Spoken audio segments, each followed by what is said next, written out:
Daily test. देखो दैनिक test की जो एक कंसेप्ट था वो कहाँ से आया? दैनिक टेस्ट का कंसेप्ट आया आपके क्लास टेस्ट से, क्योंकि जैसे साइंस वगैरह में पढ़ते हैं तो क्लास में जो भी टॉपिक पढ़ाया उसके 10-20 प्रश्न क्लास में टेस्ट ले लिए तो थोड़ा सा बच्चे का अभ्यास हो जाता है। तो ये बेस्ट क्लास टेस्ट है। पढ़ाने के बाद में आप 10-20 मिनट का टेस्ट ले सकते हो। दूसरा ये किसको फायदा दे रहा था? जैसे मैथ्स है ना, अब प्रैक्टिस वाले जिसने भी साइंस स्ट्रीम है या लैंग्वेज के अंदर आपके फाइंडिंग एरर फाइंडिंग हो गया या फिर ग्रामर का हो गया या फिर वोकेब का हो गया, इनकी ये टेस्ट डेली लिए जाते हैं और लिए भी जाने चाहिए। इससे क्या होता है कि जितना ज़्यादा मैथ साइंस और लैंग्वेज को जितना ज़्यादा प्रैक्टिस की जाती है उतने ये बेहतर होते हैं, है ना। तो इनके लिए दैनिक टेस्ट ठीक होते हैं, क्योंकि जितना पढ़ा उतना आपको टेस्ट दे दिया जाता है। अब ये नुकसान कहाँ करता है? जैसे मानवी की है, मैं बताऊं इतिहास जैसा विषय है, इसके डेली टेस्ट देने का कोई सेंस मुझे नज़र नहीं आता। हालांकि आपकी धारा एक प्रकार से मेरे से विपरीत हो सकती है, तो अगर आपको लगता है कि नहीं ये हमारे लिए ठीक है तो आप डेली दीजिए, मैं मना नहीं करूँगा। लेकिन मैं क्या मानता हूँ कि मानविकी के लिए देखो, एक तो आप संस्थान जाओ टेस्ट दो, तो उससे क्या होता है, जाके वहाँ टेस्ट देना डेली का कम से कम 2 से 3 घंटे गए। आओ जाओ 1 घंटा तो वो गया, वहाँ जाके 1 घंटे का टेस्ट दे दो, फिर 1 घंटे की बात हो जाती है। 2 से 3 घंटे ये चले गए, प्लस होगा क्या, साथ साथ में मस्तिष्क में कोचिंग टेस्ट देने जाने से पूर्व आधा घंटा पहले से दिमाग में चलना शुरू हो जाता है कि टेस्ट है टेस्ट है टेस्ट है, इस टाइप से।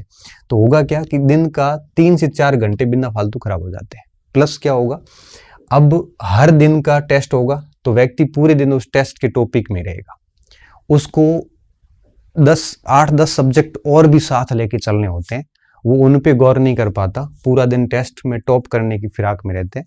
अब जब कई दिन बाद में तो वो टेस्ट का जो पहले दिन टॉपिक पढ़ा था वो धुंधला सा होने लग जाता है और फिर लास्ट में एक लोड सा ऊपर आ जाता है। तो इसमें क्या कमी रहती है? एक तो डेली के 2-3 घंटे बिगड़ने, इससे अच्छा तो ये होता कि पुराने पेपर्स खोल के उस टॉपिक के 2-3 घंटे टॉपिक देखते तो वहाँ 50 प्रश्न हो रहे थे, यहाँ 300 प्रश्न हो जाते, है ना।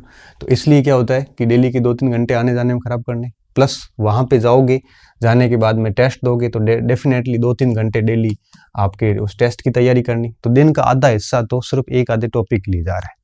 इससे बेहतर ये होता है कि आप बढ़िया तरीके से उसको डेली तैयार करें और फिर साप्ताहिक टेस्ट दे दो और कोशिश ये करो कि जो आपका पुराने पेपर है उनका गजब का अभ्यास किया जाए। ये टेस्ट उनको देने चाहिए जो किसी कोचिंग में ऑफलाइन पढ़ रहे हैं और स्पेशली मैथ साइंस लैंग्वेज के लोग, है ना। यहाँ अभ्यास की बहुत आवश्यकता होती है। हिस्ट्री के डेली 10-20 प्रश्न सॉल्यूशन करवाने का कोई सेंस भी नहीं होता, क्योंकि हिस्ट्री हो चाहे ज्योग्राफी हो चाहे पॉलिटिकल साइंस हो, इनके लिए मासिक टेस्ट भी बेस्ट होते हैं, ऐसा मैं मानता हूँ।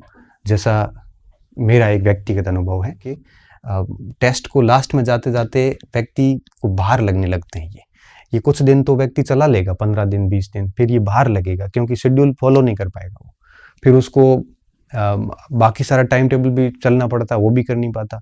फिर ये उत्साहहीनता नजर आती है कि टेस्ट के प्रति कोई उत्साह नहीं रहता ना, फिर वो उसको बर्डन लोड की तरह देखना शुरू कर देता है और धीरे धीरे अधिकांश बच्चे कई छोड़ भी देते हैं, कई सारे चले जाते हैं, कई बाद में फेल हो जाते हैं। तो बहुत बाद में पता चलता है कि यार ये कंसेप्ट गलत था।